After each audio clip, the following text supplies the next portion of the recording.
우리 교재를 한번 이렇게 봐주시면 좋겠고요. 이 교재는 디모데 성경연구원에서 우리 성도들의 가장 기본적인 신앙생활에 필요한 그런 내용들을 이제 편찬해 놓은 책이고요. 그리고 이 책의 가장 핵심적인 내용은요, 믿음이라고 하는 우리 성도들의 믿음의 생활이 무엇인지, 우리가 무엇을 집중해서 신앙생활을 해야 되는지에 대한 부분을 이야기를 하고 있습니다.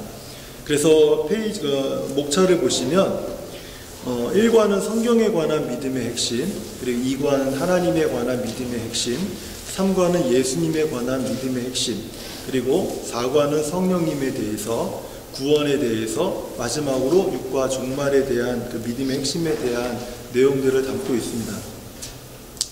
오늘은 성경에 관한 믿음의 핵심 중에서 파트가, 각 과마다 파트가 A와 B로 나눠지는데요. 한 과에 파트 A, 그러니까 오늘은 A만 오늘 저희 하게 됩니다.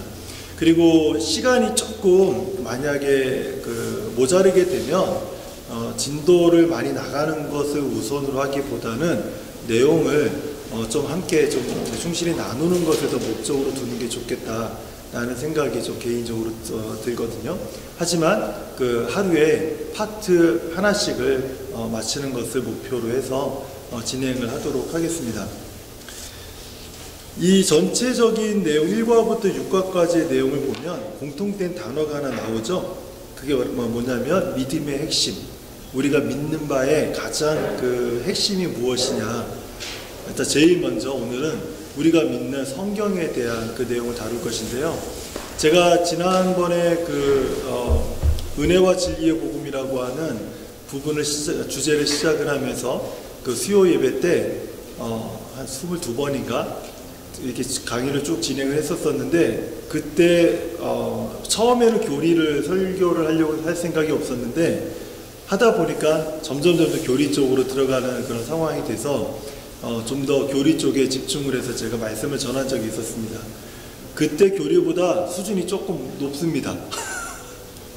그래서 제가 왜 이 책을 선택을 했냐면, 이 교재를 선택한 이유는 처음에 우리 성도님들이 신앙의 어떤 정도나 연수들은 이제 같이 얘기를 나누면서 신앙의 연수는 이제 다 알게 됐지만, 우리가 어느 정도까지 우리 기본적인 성경에 대한 우리 신앙에 대한 지식이나 그런 어떤 깊이들을 가지고 계신지는 제가 잘 모르기 때문에 그동안 한 1년 넘게 같이 교제하면서 우리 성도님들의 상황들, 이런 부분들을 이렇게 맞추어서 같이 말씀을 나누고 또 성경도 공부하고 했었습니다.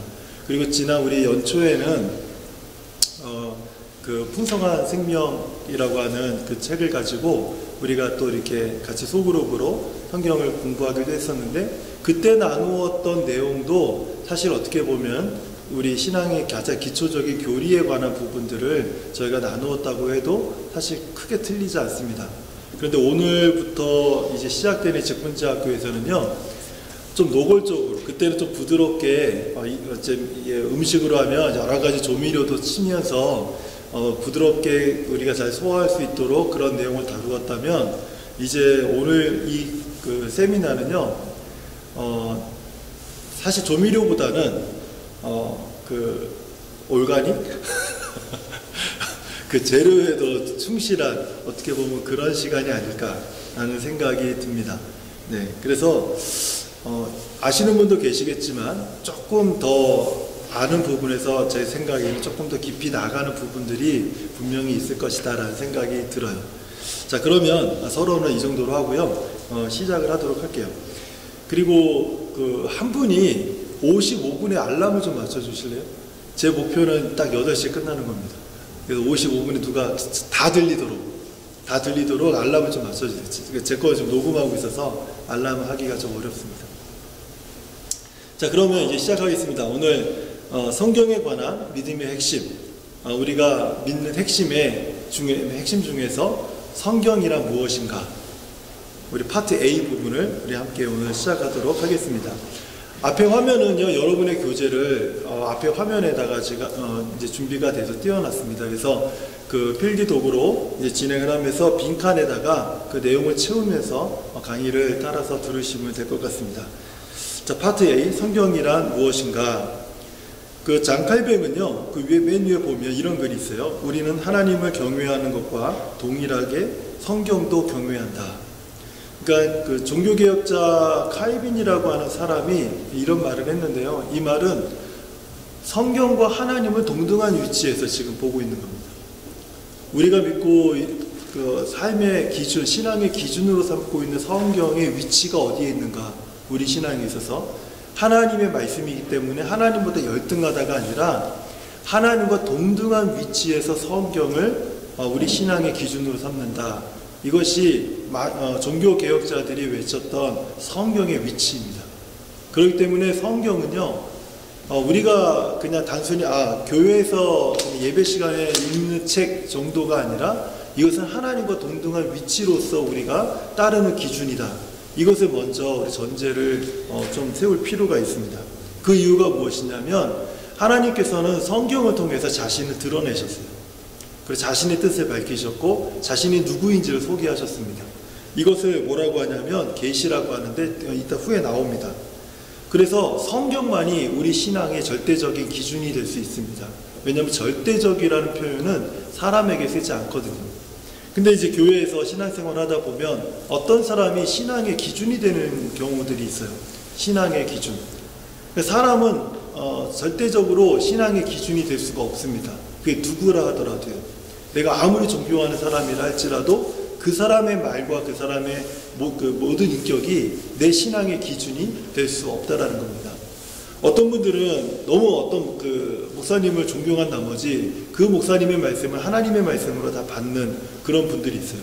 심지어 옛날 부흥강사 목사님들 중에서는 강대상에서 목사님이 설교하면 하나님의 말씀으로 받아야 된다.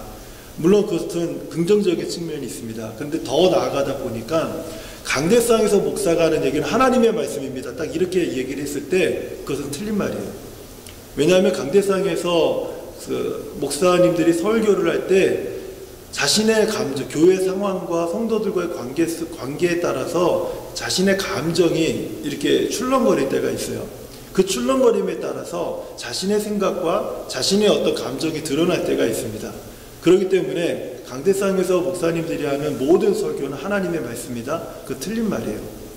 누구도 어떤 목사도 하나님의 말씀의 그 절대적인 기준에 자신을 적용시킬 수가 없다라는 겁니다. 또 어떤 교회는 우리 교회만이 하나님의 교회다. 그 교회를 절대적으로 여기시는 분들이 있어요. 근데 그것도 잘못된 겁니다. 교회도 역시 절대적인 기준이 될 수 없습니다. 우리 신앙의 절대적인 기준을 삼을 수 있는 유일한 것은 하나님의 말씀, 성경밖에 없다라는 거예요. 그렇기 때문에 성경이 우리들에게 주는 굉장히 중요하게 시사하는 바가 무엇이냐? 하나님과 동등한 위치에서 우리 신앙의 기준을 삼는다. 이것이 굉장히 중요해요. 이러한 성경의 권위, 어떻게 해서 성경은 이러한 권위를 갖게 되었는가? 이제 그 부분이 이제 파트 A, 성경이라 무엇인가의 첫 번째 이제 큰 타이틀이 됩니다. 1번 성경의 권위 A번을 보면 계시가 있죠. 성경의 권위의 계시는요, 의사소통의 문제입니다. 계시는 커뮤니케이션을 하기, 하나님께서 우리와 커뮤니케이션을 하기 위해서 우리에게 성경을 주신 거예요. 그래서 계시는 자신을 밝히 드러내는 것이죠. 성경을 통해서 하나님이 우리와 커뮤니케이션 하기 위해서 자신을 드러내셨습니다. 이것을 계시다라고 해요. 신학적 용어로 계시다 이렇게 얘기를 합니다. 이 하나님이 그 자신을 드러내신 이 계시에 대한 정의가 9페이지 맨 위에 있습니다. 9페이지 맨 위에요. 같이 한번 읽어볼까요? 시작. 하나님이 자신에 관해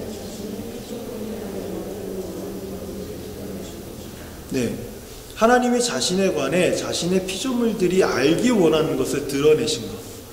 여기서 중요한 게 있어요. 모든 것이 아닙니다. 피조물들이 알기 원하는 것, 알기 원하는 것을 드러내신 것이 계시예요. 근데 우리는 모든 것을 알고 싶어 하기 때문에 성경이 과연 정말 하나님의 말씀이냐 이런 의문을 갖는 분들도 계시는데, 성경은 우리들이 꼭 알아야 될 것들만 계시되어진 하나님의 말씀이라는 것을 이해하실 필요가 있습니다. 그러면 이 계시에는 어떤 종류가 몇 가지가 있는지를 한번 보도록 할게요. 1번 계시의 종류 A 일반 계시 보면요, 하나님이 모든 인류에게 자신을 드러내신다. 제가 발음이 안 좋으면 화면을 보시면 답이 써 있습니다. 네. 일반 계시가 있어요. 일반 계시. 일반 계시는 하나님이 모든 인류, 이 땅에 존재하는 모든 그 피조물들에게 자신을 드러내시는 것을 일반 계시다, 이렇게 이야기를 합니다. 그래서 일반 계시는요, 첫 번째로 자연을 통해서 하나님의 자신을 드러내십니다. 자연을 통해서. 그 대표적인 말씀이요, 로마서 1장 20절의 말씀인데 화면 한번 보실래요? 여기 보시면 창세로부터 그의 보이지 아니하는 것들 곧 그의 영원하신 능력과 신성이 그가 만드신 만물에 분명히 보여 알려졌나니 그러므로 그들이 핑계하지 못할 것이다. 하나님이 정말 존재하십니까? 어떤 사람들은 부인하고 어떤 사람은 그것을 대적하는 사람들이 있지만 마지막 때에 그 누구도 하나님이 살아계심을 부인하지 못할 정도로 하나님이 자연에 자신을 드러내셨다. 이거 자체가 어떻게 보면 순수한 원시적인 복음이라고 말할 수도 있죠. 그리고 두 번째로 하나님이 일반 계시 속에서 자신을 드러내신 방법, 자연 말고요, 또 하나가 있는데 사람의 마음에 자신을 계시하셨어요. 로마서 2장 14절 15절 보면요, 우리 안에 있는 양심이 그 증거가 된다, 이렇게 말씀을 하세요. 그러니까 사람 안에 양심이라는 것을 두셔서 그것을 통해서 우리가 하나님을 알 수 있게 이렇게 하셨다라는 거예요. 칼빈은요, 이런 말을 했어요. 한번 그 오른쪽에 있는 내용이긴 한데 한번 같이 한번 화면 보시면서 읽어보실래요? 사람의 마음속에는 자연적인 직관으로 분명하게 판단할 수 있는 하나님에 대한 인식이 존재한다. 제가 그 이전에는요, 이런 단어들을 잘 사용을 안 했어요. 제가 이전에는 이런 단어들을 별로 사용을 안 했었습니다. 근데 이제 크리스천 베이직 이 교재를 우리 같이 한번 이제 직분자께 사용을 하면서 이런 단어들을 좀 편하게 사용을 하려고 합니다. 그래서 조금 익숙해지실 필요가 있어요. 익숙해지시면 어떻게 돼요?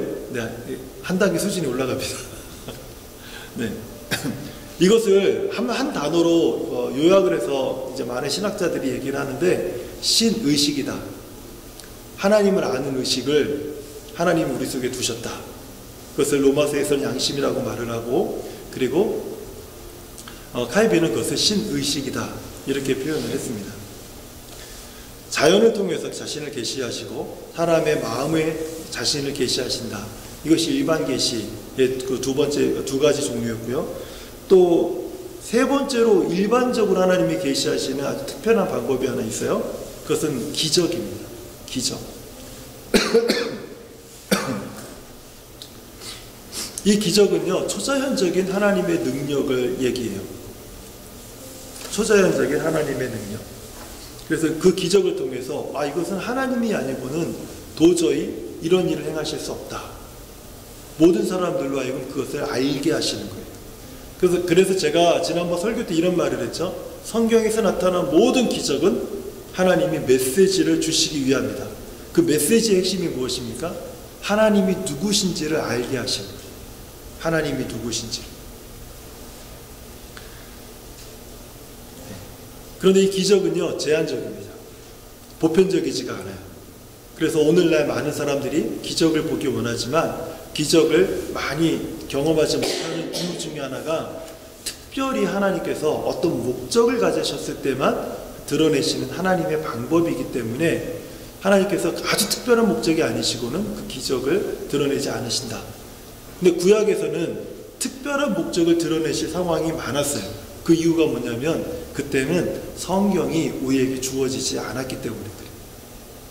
어떻게 보면은 기적보다 하나님이 더 중요하게 여기는 그것은 무엇이냐면 하나님의 말씀인 성경을 우리가 알기를 원하시는 겁니다. 여기까지가 일반 계시입니다. 일반 계시는 세 가지를 말씀을 드렸습니다. 자연을 통해서, 사람의 마음에, 그리고 기적을 통해서 하나님이 누구신지를 드러내시는 방법, 이것이 일반 계시다 이렇게 말씀을 드렸고요. 그럼 이제 특별 계시가 있어요. 계시의 계시 이제 그 두 번째 종류인데요. 특별 계시는요, 믿는 자들에게만 특별히 드러내신 겁니다. 말 그대로 특별한 거예요. 누구에게 드러내십니까? 모든 자가 아니라 믿는 성도들에게만. 성도들이 아니고는 알 수 없는 그것을 하나님이 드러내시는 거죠. 그래서 특별합니다. 오늘 이 내용을 우리가 들으면서 아 그렇구나라고 하는 것은 우리가 하나님을 믿는 그 믿음이 우리 안에 있기 때문에 그것을 받아들이는 거예요. 그런데 제가 그 예수님을 잘 믿지 않았을 때는 그 교회에서 성경 공부할 때 자꾸 막 화가 났어요. 말이 돼? 왜 저딴 소리를 하지? 막 이런 그 고등학교 2학년 때 막 그런 마음이 막 일어났었거든요. 근데 그것이 믿어진 이후로부터는 그런 마음이 사라졌어요. 그런 마음. 그러니까 믿는 자들에게만 특별하게 보여주시는 하나님의 계시라는 거죠. 자, 그러면 그 특별한 계시, 믿는 자들에게 보여주신 특별한 하나님의 계시의 구체적인 방법, 그 구체적인 내용이 무엇이냐면 B번 특별 계시의 1번입니다. 같이 한번 읽어볼게요. 시작. 예수 그리스도 하나님의 말을 듣는 자들에게 나타나신 구원자 하나님이시다. 예수 그리스도를 우리에게 보여주십니다. 예수 그리스도께서 우리의 구원자이심을 알게 하세요. 그것을 드러내 주세요.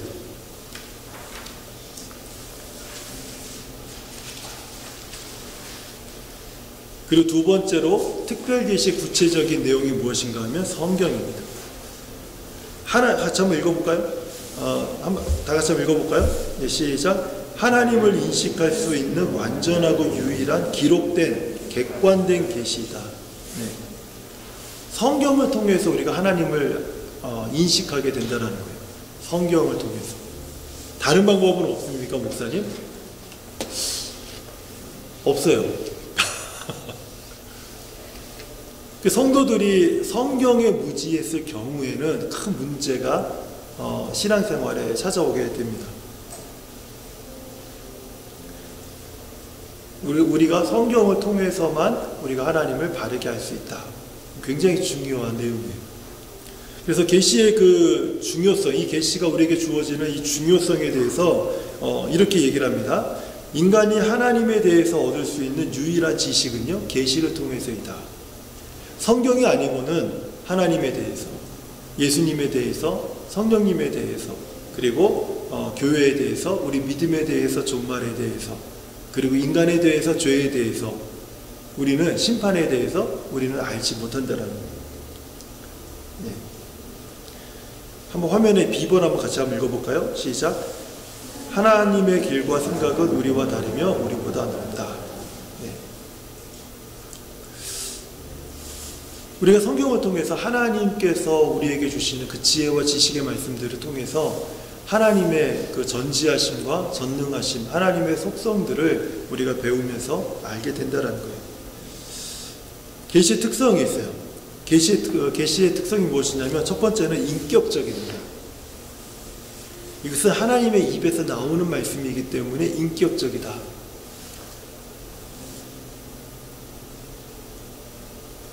그리고 두 번째는 선택적이다. 이 선택이라는 말은 우리를 선택하셨구나 그런 의미가 아니라, 선택적이라는 말은요, 완전한 하나님의 말씀이지만 그 하나님의 모든 것을 기록하지 않으셨다라는 거예요. 우리가 꼭 알아야 될 필요가 있는 것들만 선택적으로 기록하셨다. 그래서 선택적이라는 말을 씁니다. 그리고 세 번째는요, 목적이 있다. 목적이 있다. 계시의 특성이 첫 번째가 인격적이고 선택적이다. 세 번째는 이것이 우리에게 특별하게 계시한 목적이 있다는 거예요. 목적. 하나님의 뜻, 하나님의 방법, 성도를 향한 하나님의 목적. 이것들이 성경에 특별히 기록되어 있다는 것이죠. 그리고 점진적이다. 처음부터 끝까지 한 번에 쫙 펼쳐주신 것이 아니라 성경이 기록된 그 역사를 보게 되면 대략 1500년에서 한 1600년 정도를 봅니다. 그리고 30명에서 33명 정도의 그 사람들이 기록한 것으로 봐요. 그러니까 굉장히 긴 시간 동안 성경은 점진적으로 기록이 되어졌고, 그리고 그것이 오늘날 우리에게 전해졌는데, 근데 중요한 것은 1500년 동안 쓰여진 이 성경이 하나의 핵심을 갖고 있다는 거예요. 정말 다른 시대, 다른 사람들, 다른 문화 속에서 이 성경이 계속해서 쓰여져 왔었는데, 그런데 그렇게 1000년 전에 쓰여졌던 글과 1000년 후에 쓰여졌던 글이 하나의 똑같은 목표와 핵심을 가지고 기록되었다는 거예요. 이것은 저자가 하나라는 거예요. 저자가 그렇게 여러 사람이 썼다고 해서 만약에 한 10명의 사람이 글을 썼다면 10명의 사람이 쓰는 글이 같을 수가 없어요. 그렇죠? 그런데 1000년, 1500년이라는 긴 시간이 지났음에도 불구하고 그것이 하나의 메시지, 하나의 목표, 하나의 어떤 그 핵심 키워드를 갖고 있다는 것은, 그것은 저자가 한 분이라는 거예요. 그리고 계속 점진적으로 그것이 구체화되어져 가면서 기록되어졌다는 거죠. 그래서 성경을요, 우리는 완전하다. 이게 계시의 특성입니다. 만약에 성경이 불완전하다면 우리는 그것을 하나님이 우리에게 주신 신앙의 기준으로 우리는 삼을 수가 없습니다. 그리고 성경이 불완전하다면 하나님과 동등한 위치에서의 신앙적 기준으로 더더욱 삼을 수가 없는 것이죠. 이렇게 하나님의 계시가 우리에게 주는 그 교훈이 있어요. 한번 같이 한번 읽어볼까요? 시작. 완전하신 하나님이 부족한 인간에게 자신과 자신의 뜻을 알려주심은 인간이 가질 수 있는 최대의 특권이다. 네. 내가 아는 사람들 중에서 가장 높은 지위에 있고 사회적으로 덕망이 높은 사람이 혹시 있습니까? 사회적으로 굉장히 높은 지위에 있는 사람 있으면 좋겠어요. 근데 만약에 우리가 트레이더 수상을 개인적으로 안다, 그를 알아가고 있다, 그럼 어떻겠어요? 특권이죠. 우리가 문재인 대통령과 각별하다, 어떻겠어요? 그리고 뭐 언제든지 전화하고 통화할 수 있다. 여러분, 내가 만약에 그런 사람이라면 어떻겠어요? 다른 사람들이 날 볼 때 아주 특별하겠죠. 그렇죠? 우리가 하나님에 대해서 계속해서 알아갈 수 있다. 하나님이 누구신지 알고 그분과 내가 사귐이 있다. 그것은요, 사회적으로 굉장히 높은 사람들과의 관계만으로도 우리 특별하다고 여기는데, 하나님과 그런 관계 속에 있다는 것은 우리가 정말 특별한 그런 사람들이라는 것을 하나님께서 우리들에게 다시 한번 확인시켜 주십니다. 성경은요, 여기까지 해서 이제 계시에 대한 부분을 우리 성경을 통해서, 성경이 우리에게 주어진 것 중에서 어떤 특징 중에서 계시에 관한 주제를 가지고 여기까지 우리가 얘기를 했습니다. 그렇다면 성경은 어떻게 기록되었을까요? 성경은 그것이 영문으로 B번 그 영감에 대한 문제예요. 영감. 이 영감이라고 하는 것은 영감 왜 불러? 이런 그때 영감이 아니에요. 이 영감이라는 것은 그런 뜻을 사용하는 영감이 아니고요. 이게 정확성에 대한 문제입니다. 정말 성경이 하나님의 감동이 되고 성령의 영감을 통해서 기록되었다고 하는데, 그렇다면 정말 이것이 정확한가? 그 문제를 다룰 때 우리는 이 영감에 대한 그 주제를 다루기 시작을 해요. 모든 성경은 하나님의 감동으로 되었다. 하나님의 영감으로 그것이 기록되어졌다. 이렇게 얘기를 하고 있어요. 그 영감이라고 하는 단어의 정의가 있습니다. 한번 읽어볼게요. 시작. 하나님의 계시, 기록된 형태로 전달하기 위한 하나님의 행동이다. 네. 하나님의 계시를 인간이 쓰고 그리고 읽을 수 있는, 그리고 낭독할 수 있는 그런 어떤 기록으로 전달하시기 위해서 하신 하나님의 행동이 바로 영감이다라는 거예요. 영감은요, 하나님이라는 단어와 호흡을 불어넣었다라고 하는 이 단어의 합성어입니다. 네. 그래서 성령께서 구약에서 성령의 어떤 그 역할들 중에서 혹시 그 말씀을 기억하실지 모르겠어요. 그 에스겔 그 골짜기에서 그 마른 뼈들이 살아날 때 막 이렇게 막 뼈들이 막 조합이 되고 힘줄이 생기고 근육이 붙었는데 거기에 이제 그 하나님의 호흡이 그 불어 넣으면서 생명이 된지라라는 그런 말씀이 있어요. 그때 그런 것이 하나님의 성령이 불어 넣어졌다라는 하는 그런 표현으로 사용될 때 그때 사용이 됩니다. 네. 그러니까 하나님의 호흡, 성령님이 하나님의 호흡다 이런 뜻은 아니에요. 그런 뜻은 아니지만 그것이 합쳐진 단어가 이제 영감이라는 뜻이죠. 그래서 그 성령 하나님이 인간 저자들을 통제하셔서 자기 생각과 자기 주장과 자기 생각과 자기 경험을 따라서 기록하도록 마음껏 기록하도록 하나님이 내버려 두신 것이 아니라 하나님의 성령에 통제되어서 하나님이 의도하신 것을 그대로 기록할 수 있도록 하신 방법, 그것을 영감되었다 라고 이렇게 표현을 하는 거죠. 그래서 베드로는요 성경의 기록에서 성령님의 역할에 대해서 이렇게 말을 해요. 그 화면에 보면 베드로후서 1장 그 20절 21절이 있는데 같이 한번 읽어볼게요. 시작. 먼저 알 것은 성경의 모든 예언은 사사로이 풀 것이 아니니 예언은 언제든지 사람의 뜻으로 낸 것이 아니요 오직 성령의 감동하심을 받은 사람들이 하나님께 받아 말한 것입니다. 네. 이단들의 가장 큰 문제가 뭔지 알아요? 그것은 자기 뜻대로 자기 생각대로 성경을 해석한다는 거예요. 그 오순절 계열이나 순복음 계열의 계통의 그 교단에서 신앙생활하거나 하는 분들에 있어서 약간의 위험한 부분, 그분들이 잘못했다는 뜻이 아닙니다.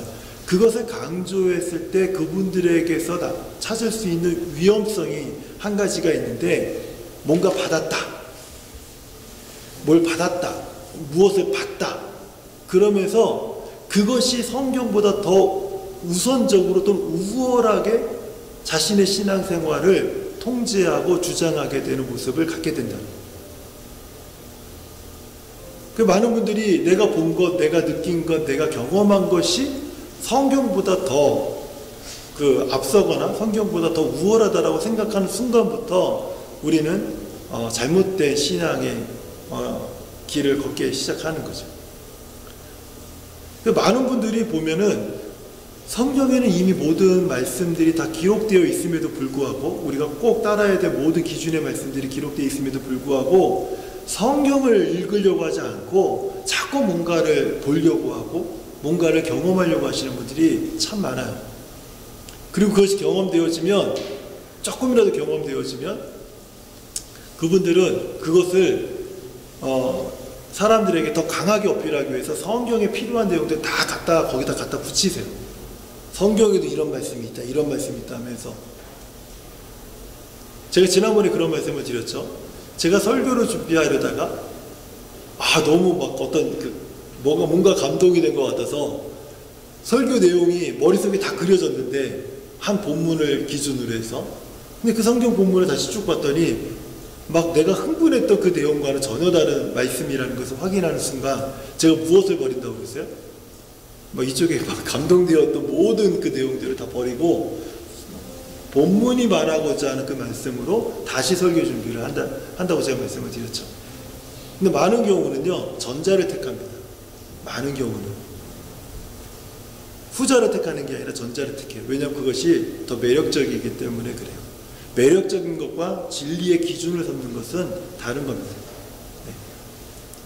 네. 좋은 예가 될지 모르겠지만, 왜 그 젊은이들이 연애를 할 때 눈에 콩깍지가 씌우면 아무것도 안 보이잖아요. 그쵸? 근데 어른들은 다 보이잖아요. 야, 너 걔네들하고 사귀면 안 돼. 쟤는 다 보이잖아. 아무 얘기도 안 들어요. 왜 안 듣죠? 이미 미쳐버렸기 때문에 그래요. 그 사람에게 미쳤기 때문에 제정신이 아닌 거예요. 제정신이 아닌 사람들에게 아무리 바른 얘기를 해줘도 들리지가 않습니다. 마찬가지예요.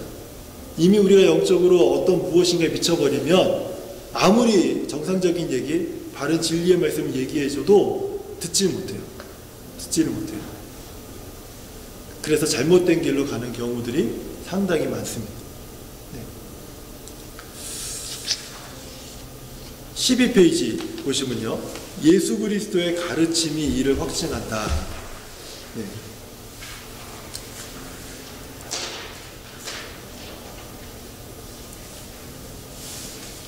예수님께서도 이 땅에 오셔서 예수님이 제가 지난번 설교 때 잠깐 언급한 적이 있었던 것 같아요. 예수님이 이 땅에 오셔서 자기 생각을 말씀하신 적이 있었는가? 단 한 번도 없다. 자기 생각, 자기 뜻, 자기 주장, 자기를 위한 능력을 과신한 적이 있으셨는가? 단 한 번도 없다. 오직 하나님의 뜻을 말하고 하나님의 뜻에 순종만 하셨다. 예수님조차도. 그리고 하나님께서 예언하셨던 모든 예언의 말씀을 완전히 성취하시기 위해서 순종만 하셨다. 성령님께서는 그러면 스스로 어떤 또 다른 하나님, 성부 하나님의 계획이나 뜻에 벗어나는 그런 말씀을 하셨는가? 성령님에 대해서는 이렇게 성경은 이야기하죠. 그가 자의로 말하지 않고 자신의 의지로 말하지 않고 오직 듣는 것을 말씀하십니다. 성자 하나님과 성령 하나님은 단 한 번도 자신의 뜻과 생각 아니면 어떤 주장을 하신 적이 없다. 놀랍지 않으세요? 이 성경이 하나님의 영감, 성령의 영감을 통해서 우리에게 기록된 형태로 전달되었다는 뜻이 바로 여기에서 아주 크게 증명이 되고 있어요. 예수 그리스도도 성령님도 스스로 어떤 얘기를 하지 않으시는데, 자기 생각을 얘기하지 않는데 자꾸 사람들은 자기 생각을 얘기를 해요. 성경에 대한 자기 생각, 신앙에 대한 자기 기준. 우리들에게 있어서 가장 중요한 것이 있다면, 우리 신앙의 기준에서 가장 중요한 것은요, 성경으로 돌아가자.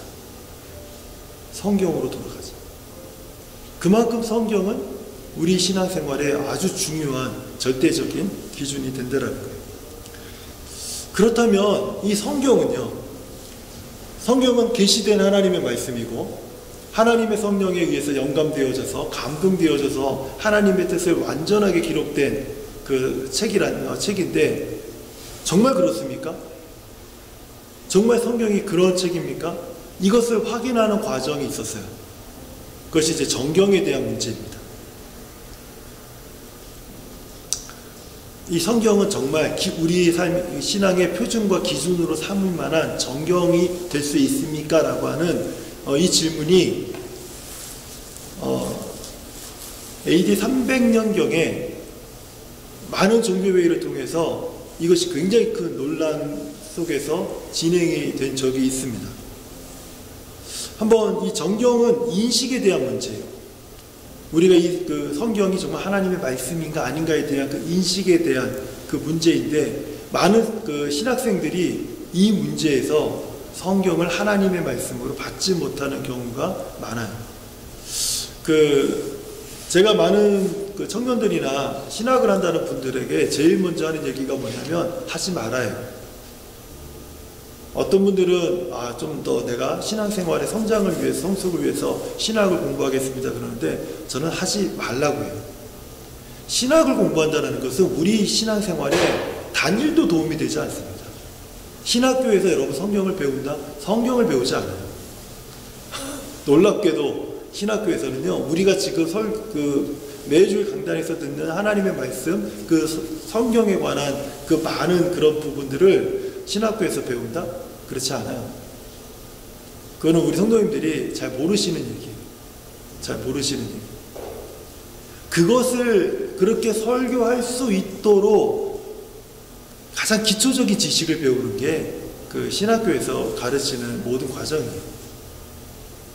그 모든 그 성경을 가지고 그렇게 설교할 수 있도록 뼈대를 세우는 작업을 하는 것이 신학교의 과정이지, 성경을 배우지 않아요. 저는 신학교에서 제가 7년을 공부하면서 창세기부터 계시록까지 다 배워본 적 한 번도 없어요. 창세기는 누가 기록했는가? 언제 기록됐는가? 창세기를 기록한 문헌에 대한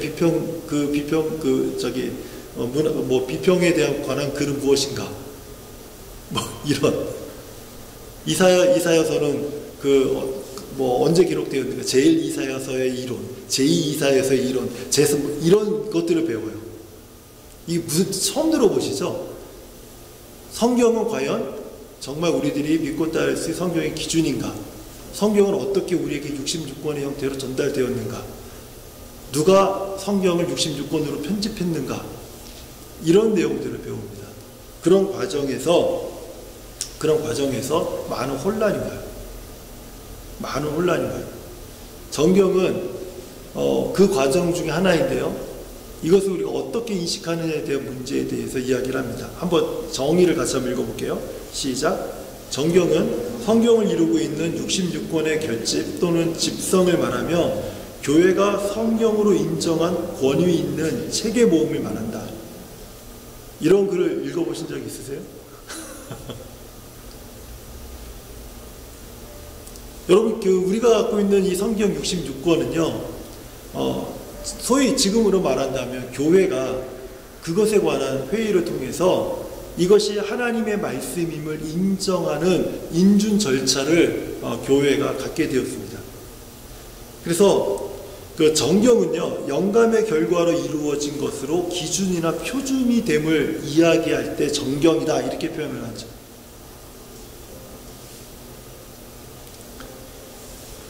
그 교회는 정경을 창출한 것이 아닙니다. 새롭게 만든 것이 아니라 책들의 정경성을 인정한 것입니다.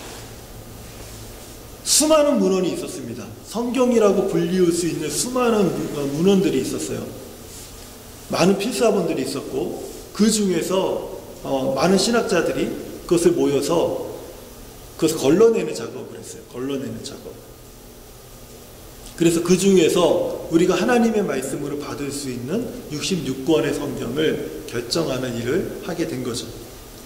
그 구약 성경은요, 주후 90년경의 얌니아 공회에서 확정이 되었어요. 여기에서 가장 큰 이슈가 있었는데 다른 성경들은 모두 하나님의 말씀으로 구약의 39권은 하나님의 말씀으로 모두 받는 것으로 하는데 큰 문제가 없었지만 구약 성경 3권, 우리가 잘 알고 있는 성경 3권이 문제였습니다. 하나는 아가서고요, 그리고 전도서, 그리고 에스더. 이 3권의 성경이 정말 하나님의 말씀이냐 아니냐에 대한 고민을 하기 시작을 했어요. 그 이유가 굉장히 심플해요. 이 3권의 성경에는요, 하나님이란 단어가 단 한 단어도 쓰이지 않았습니다. 이런 책을 우리가 성경으로 받을 수 있겠냐? 라는 그런 논쟁이 심했어요. 그렇지만 결국에는 전체적인 모든 흐름과 모든 맥락과 이 모든 것을 확인했을 때 이것도 우리가 받아야 될 하나님의 말씀임을 인정하는 회의가 주후 90년경에 얌니아 공회에서 결정이 된 거예요. 그 다음에 신약의 정경화를 보게 되면요, 주 367년에 아타나시우스가 이제 처음으로 이것을 발표했고요. 397년 그 카르타고 공회에서 이것이 확정을 하게 됩니다. 그래서 27권의 성경책을 우리가 정경으로 받게 되죠. 그래서 총 66권의 성경이 이제 오늘날 우리가 정경으로 택하게 됩니다. 하지만 카톨릭은 정경 66권 외에 외경이라고 하는 또 다른 성경을 가지고 있어요. 우리 개신교에서는 그 외경들을 성경이라고 말하지 않아요. 그렇지만은 카톨릭에서 그 외경들을 계속해서 갖고 있는 이유는 무엇이냐면 그것도 하나님의 말씀으로 그들이 그것을 받아들이기 때문에 그래요. 도마복음이라고 들어보셨습니까? 네. 그러니까 우리들이 보고 있는 성경이 66권뿐만 아니라 그 외에 대한 어떤 경전들을 갖고 있는데 그것을 우리는 외경이다. 이렇게 이야기를 해요. 카톨릭은 그것들을 가지고 그것도 성경과 동등한 기준으로서 사용하고 있다. 하지만 우리는 그것을요, 하나님의 말씀, 성경 또는 정경이라고 인정하지 않는다는 거예요. 그러면 이렇게 교회 공회가 이 성경을 정경으로 인정하게 되는 어떤 그런 잣대가 있다면 그것이 어떤 것이 있을까? 그것은요, 저자가, 그 성경을 기록했던 저자가 승인된 선지자이거나 예수 그리스도의 사도이거나 사도들의 승인이 있어야 된다. 성경을 기록한 사람, 특히 신약 성경 같은 경우는 예수 그리스도의 생애에 동참한 자나 예수 그리스도의 사역에 직접 목격한 자, 함께한 자, 예수 그리스도의 십자가의 죽음과 부활을 목격한 자, 그리고 예수 그리스도의 그 모든 공생애를 함께한 사람, 이 사람들을 우리가 사도라고 하거든요. 12명의 제자들. 바로 그 사람들일 때 그 사람들이 기록한 그 문헌들을 우리가 성경으로 받는다. 그리고 구약 성경에서 보면 선지자들이 예언서를 기록한다든지 모세가 성경을 기록했다든지 이렇게 했을 때 하나님께서 승인하고 모든 사람에게 알게 한 그 사람들이 기록한 말씀들을 우리는 정경으로 채택한다. 이것이 하나의 기준이 됐어요. 그리고 이제 두 번째 기준은요, 성령의 감동을 받은 사람이어야 한다. 자기 뜻대로 자기 멋대로 그 기록한 자가 아니라 성령의 감동을 받은, 영감을 받은 사람들, 그 사람들이 쓴 책이어야지 그것이 우리가 정경으로 채택할 수 있다. 이런 기준을 가졌고요. 그리고 그 당시 초대교회, 우리가 잘 알고 사도행전에 기록되어 있는 초대교회가 인정하는, 초대교회에 의해서 그 권위가 인정되는 것, 그것이 정경으로 채택하는 것의 기준이 되었습니다. 그리고 그 네 번째는요, 다 같이 한번 읽어볼게요. 네 번째, 시작. 성경의 책의 내용이 다른 성경의 책과 서로 일치를 이루고 조화를 이루는 것. 모든 성경의 내용들이 서로 하나의 어떤 일치와 조화를 이루지 않는 그런 내용이라면 그것을 성경으로 받지 못한다. 이것이 크게 우리가 이 공회에서 구약과 신약 성경을 결정하는 교회 공회에서 결정한 잣대였습니다. 네. 이것을 통해서 오늘날 우리가 결정한 66권의 성경을 갖게 된 것이죠. 정경으로 인정된 성경의 필사본들, 현재까지 성경의 원본은 존재하지 않습니다. 성경이 기록된 원본은 존재하지 않아요. 그래서 우리가 잘 알고 있는 서기관들이 성경을 이제 복사하기 시작했어요. 손을 쓰면서 그 필사본들이 이제 존재를 하는데, 성경의 필사본의 증거는요, 다른 어떤 문학적인 사본보다 더 확실하다. 이것이 고고학적으로 증명이 됐어요.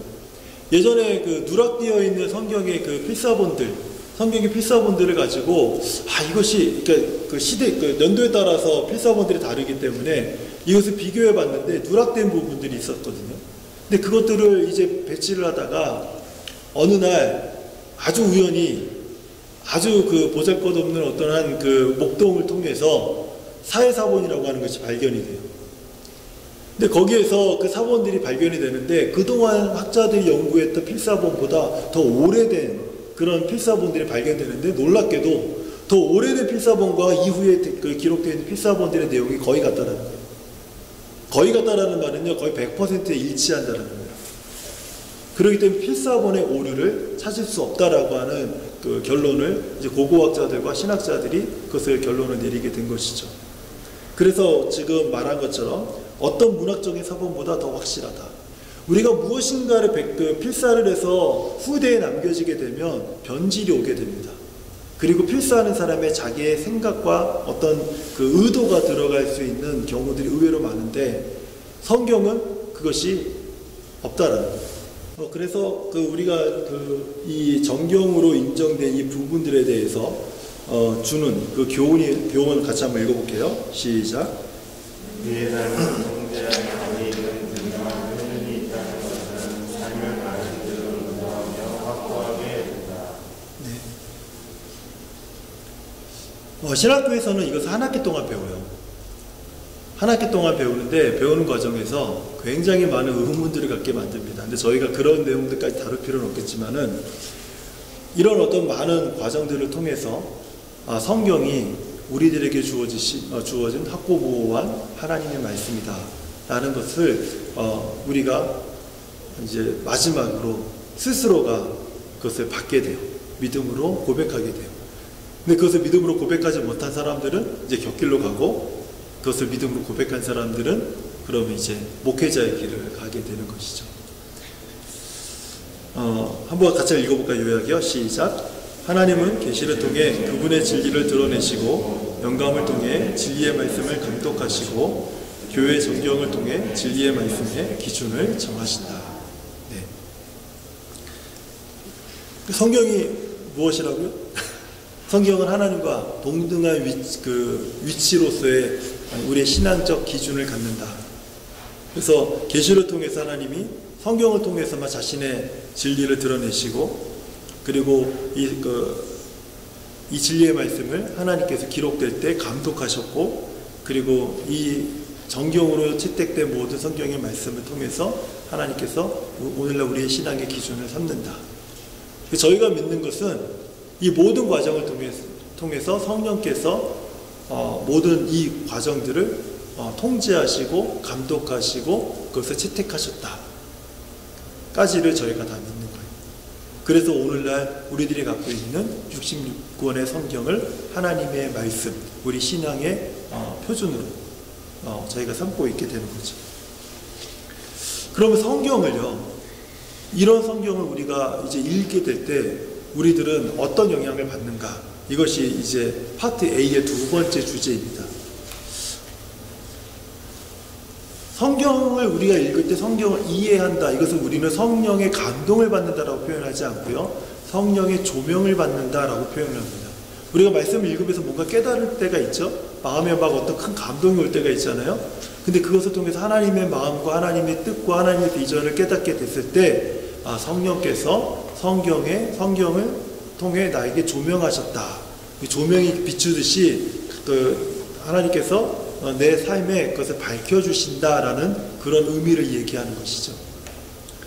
그래서 조명이란 그 정의를 한번 같이 한번 읽어볼게요. 시작. 조명이란 빛을 비춰준다, 환히 밝혀준다의 의미로 성령께서 하나님의 말씀을 이해하고 경험하고 삶에 적용할 수 있도록 도와주는 것을 말한다.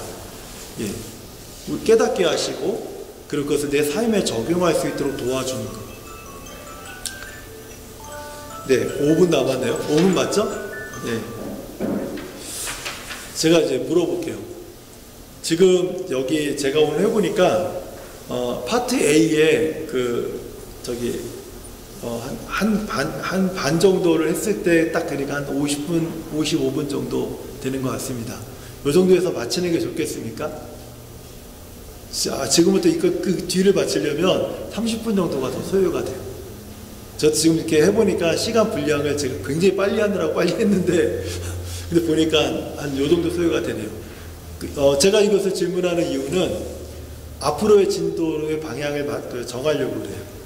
딱 이 정도가 괜찮으면 저희가 할 수 있는 것은 이번 직분자학교 때 할 수 있는 것은 2과 정도를 할 수 있을 것 같습니다. 2과. 그래서 한 파트에 이런 한 반 정도씩 나눠서 하면 한 2과 정도를 저희가 할 수 있을 것 같아요. 아니면 1시간 반 정도가 소요돼야지 아마 파트 A를 그리고 다음 주에는 파트 B를 할 수 있지 않을까 싶어요. 어떠신가요? 네. 딱 여기서 이 정도가 괜찮지 않으세요? 그쵸? 네, 예, 너무 많이 하는 것도 힘들 것 같아요. 제 생각에는. 그러면 저희 진도를 잠깐 수정을 하도록 하겠습니다. 진도를 수정해서 한 주에 파트 A에서 반 정도까지만. 그리고 이제 내일은 파트 A의 두 번째 성경의 영향에 대한 다음 주 토요일에는 그 부분을 다루도록 그렇게 하고요. 예, 그렇게 하겠습니다. 네.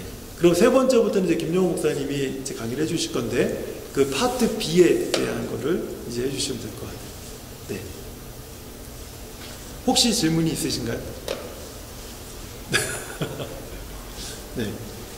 그러면 오늘은 여기서 저희가 마치도록 하고요.